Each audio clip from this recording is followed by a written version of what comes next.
ప్రధాన తాజా వార్త తెలంగాణలో పంచాయతీ ఎన్నికలకు నేడే నోటిఫికేషన్ వెలువడనుంది. సాయంత్రం 6:15 గంటలకు సర్పంచ్ ఎన్నికల నోటిఫికేషన్ విడుదల కానుంది. బ్రేకింగ్ చూస్తున్నాం మనం. ఇప్పటికే పంచాయతీ ఎన్నికల రిజర్వేషన్లు ఖరారు చేస్తూ గెజెట్ ను ప్రభుత్వం రాష్ట్ర ఎలక్షన్ కమిషన్ కు అందజేసింది. మధ్యాహ్నం తర్వాత రాష్ట్ర హైకోర్టులో లోకల్ బాడీ ఎన్నికలపై విచారణ జరగనుంది. ఈ క్రమంలో సాయంత్రం ఎన్నికల కమిషన్ ఎలక్షన్ నోటిఫికేషన్ ప్రకటించనున్నారు.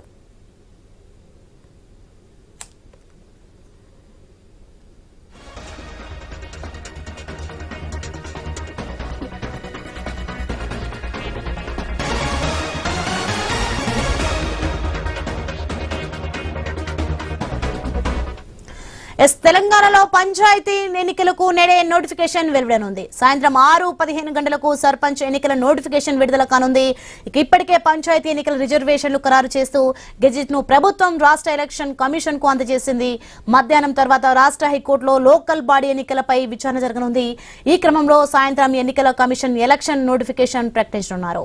రైట్, ఇదే అంశానికి సంబంధించి మరింత సమాచారం మా ప్రతినిధి ఏవై స్వామి ఫోన్లలో అందిస్తారు.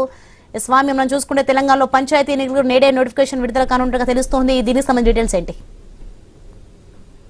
సాయంత్రం 6:15 ఈరోజు రాష్ట్ర ఎలక్షన్ కమిషన్ కార్యాలయంలో రాష్ట్ర ఎలక్షన్ కమిషనర్ రాణి కుముదిని ఒక ప్రెస్ మీట్ కాల్ఫర్ చేశారు. పంచాయతీ ఎలక్షన్ సంబంధించినటువంటి నోటిఫికేషన్ పైన ఎలక్షన్ కమిషన్ ఈ ప్రెస్ మీట్ కు పిలిచినట్టుగా తెలుస్తుంది. ప్రధానంగా ఇప్పటికే రాష్ట్ర ప్రభుత్వం గ్రామ పంచాయతీ సర్పంచులు వార్డు మెంబర్ల రిజర్వేషన్ల పైన ఇప్పటికే కలెక్టర్లు గెజెట్ నోటిఫికేషన్ జారీ చేసి దీనికి సంబంధించి ఎలక్షన్ కమిషన్ కూడా అందజేశారు. తెలంగాణలో ఉన్నటువంటి 31 జిల్లాల్లో దాదాపుగా 545 మండలాల్లో దాదాపుగా 12,300 గ్రామ పంచాయతీలకు సంబంధించినటువంటి ఎలక్షన్ సంబంధించినటువంటి ప్రాసెస్ కొనసాగుతుంది. 1,13,000 వార్డులు ఉన్నాయి. దీనికి సంబంధించినటువంటి ఎలక్షన్ నోటిఫికేషన్ ఈ రోజు ఎలక్షన్ కమిషన్ సాయంత్రం తర్వాత విడుదల చేయబోతుంది. ఇప్పటికే పెద్ద ఎత్తున కసరత్తు కొనసాగింది. గతంలో 42% రిజర్వేషన్ బీసీలకు ఇచ్చిన కారణంగా న్యాయస్థానాల ముందు నిలబడదని చెప్పేసి దాన్ని మళ్ళీ కోర్టు దాన్ని మీద కొట్టేయడంతో కూడా ఇప్పుడు మళ్ళీ ప్రభుత్వం మళ్ళీ 50% రిజర్వేషన్ లోపే దాన్ని మళ్ళీ ఎక్సర్సైజ్ చేసి ఎలక్షన్ రిజర్వేషన్ ప్రకటించారు. ప్రతి వార్డు వారిగా ప్రతి గ్రామ పంచాయతీ వారిగా సర్పంచ్ రిజర్వేషన్ ఇప్పటికే ప్రకటించారు. ఈ లిస్ట్ అంతా కూడా ఇప్పటికే ఎలక్షన్ కమిషన్ చేరుకుంది. ఈ రోజు రాష్ట్ర కేబినెట్ సమావేశం కూడా కొనసాగుతూ ఉంది. ఈ నేపథ్యంలోనే ఇప్పుడు ఎలక్షన్ కమిషన్ సంబంధించి ఇక పూర్తి స్థాయిగా ఈ నోటిఫికేషన్ ప్రకటించి ముందుకు వెళ్తున్నారు.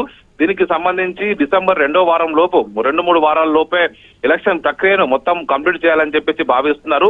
3 విడతల్లో ఎలక్షన్ ఉంటుందని చెప్పేసి అయితే భావిస్తున్నారు. గతంలో ఇచ్చిన నోటిఫికేషన్ కూడా 3 విడతల్లో ఎలక్షన్ ఉండే విధంగా ప్రయత్నం చేశారు. ప్రతి విడతలో కూడా 4,000 గ్రామ పంచాయతీలకు వారిగా నోటిఫికేషన్ ఇచ్చినటువంటి వాటిని కూడా ఇప్పుడు గతంలో కోర్టు తీర్పు కారణంగా అదంతా రద్దయింది. మళ్ళీ కొత్త నోటిఫికేషన్ ఈ రోజు సాయంత్రం ఎలక్షన్ కమిషనర్ రాణి కుముదిని దేవి ప్రకటించబోతున్నారు. ఒకవైపు రాష్ట్ర సిఎస్ రామకృష్ణారావు, డీజీపీ శివధర్ రెడ్డితో ఇప్పటికే ఒకవైపు వీడియో కాన్ఫరెన్స్ నిర్వహించారు. రాష్ట్రంలో లా అండ్ ఆర్డర్ ఎన్నికల సన్నద్ధత పైన ఇప్పటికే ప్రిపేర్ అయి ఉన్నారు. అన్ని రకాల ఎలక్షన్ సామాగ్రిని అంతా కూడా సిద్ధం చేసుకున్నటువంటి ఎలక్షన్ కమిషన్ ప్రభుత్వం నుంచి కన్సెంట్ వచ్చింది కాబట్టి ఇక ఈ రోజే సాయంత్రం ప్రకటించే అవకాశం ఉంది. మధ్యాహ్నం ఎలక్షన్ కమిషన్ సంబంధించినటువంటి కేసు ఒకవైపు ఇప్పటికే ఎలక్షన్ల మీద హైకోర్టుల కేసు ఉంది కాబట్టి అది మధ్యాహ్నం తర్వాత విచారణకు వస్తుంది. ఆ తర్వాత సాయంత్రం దీనికి సంబంధించిన విషయంలో ఎలక్షన్ కమిషన్ నోటిఫికేషన్ జారీ చేయబోతున్నట్టుగా తెలుస్తున్నది. Soni, right, thanks for the information Swamy.